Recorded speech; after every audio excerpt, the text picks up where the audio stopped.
So this is angle number 3. This is gonna be a cool fucking angle. I'll tell you that much. So the, ow, fuck. Ah. Okay, so the, Yo, what's up, guys? Alright, this should be the last part that we're working on the Ford. Obviously, it's not going to be. If we start breaking it, we're gonna obviously work on it in the future. But this will be to finalize it. So I want to weld this threaded rod in various places on the car so that we can kind of mount this GoPro mount real quick. I wanted to fix the passenger side door, and I wanted to put these will be, you'll have to pull on these to open the door. Yeah, you'll see how that's done later, but this is just a lazy way to do it. And we got to replace a few fuses that we kind of blew because we forgot the car was in drive and we were trying to start it. But that's pretty easy. Alright, so let's get to it.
So I just finished the GoPro mounts, and let me show you the GoPro mounts.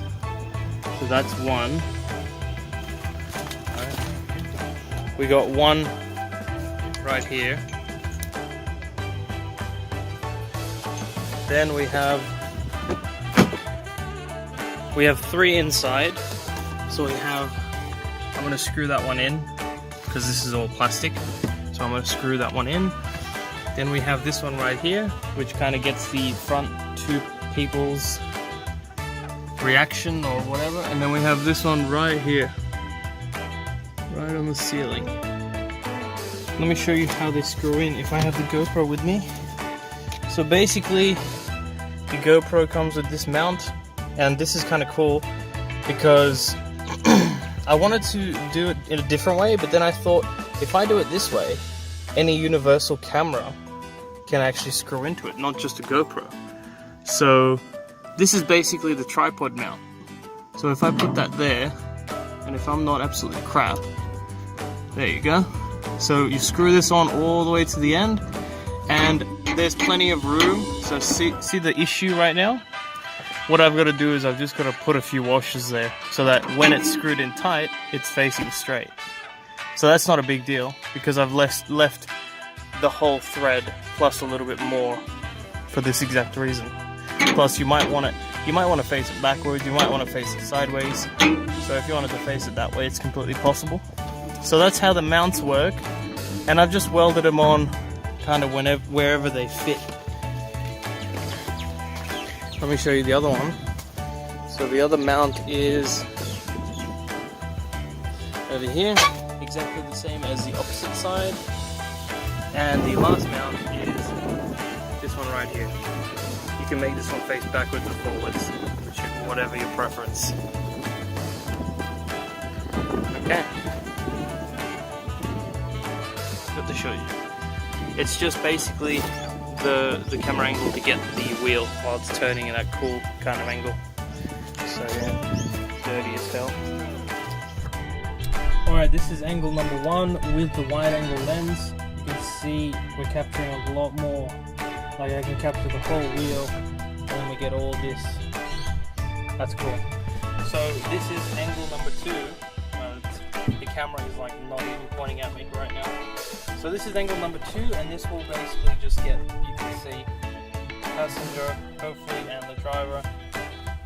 And that's it. So that's, I'm going around the car clockwise right now. So that's angle number two. Yeah, I haven't put that one in there yet.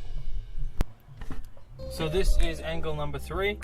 I just actually saw that my setting was on linear lens mode instead of wide angle lens, so the first two angles are fucking, I'll just redo them.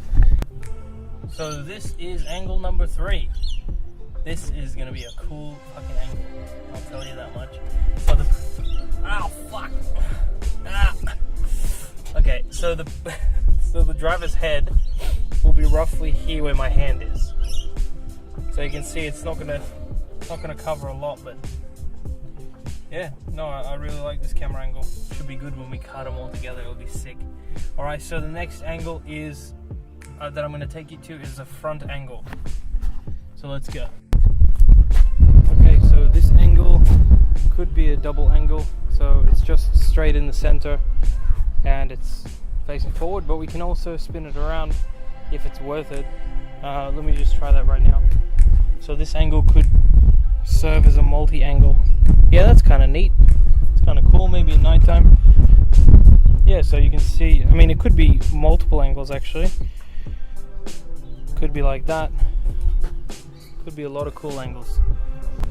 So for this angle, we actually had to use that elbow piece because, yeah, there wasn't much to weld to. I'll record it with my phone, but you can see why we need to use the elbow piece, but it's still pretty neat. We actually have a lot of flexibility. We can make it go out to here.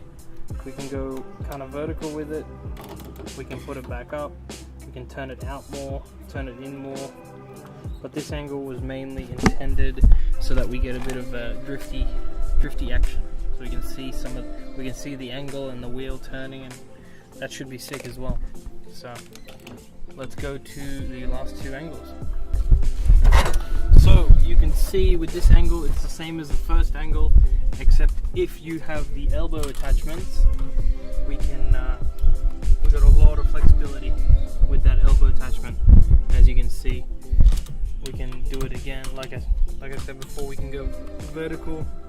I don't know why you would do that angle, but I mean, it just shows that. Oh, we can also point it to the back as well, which is pretty neat.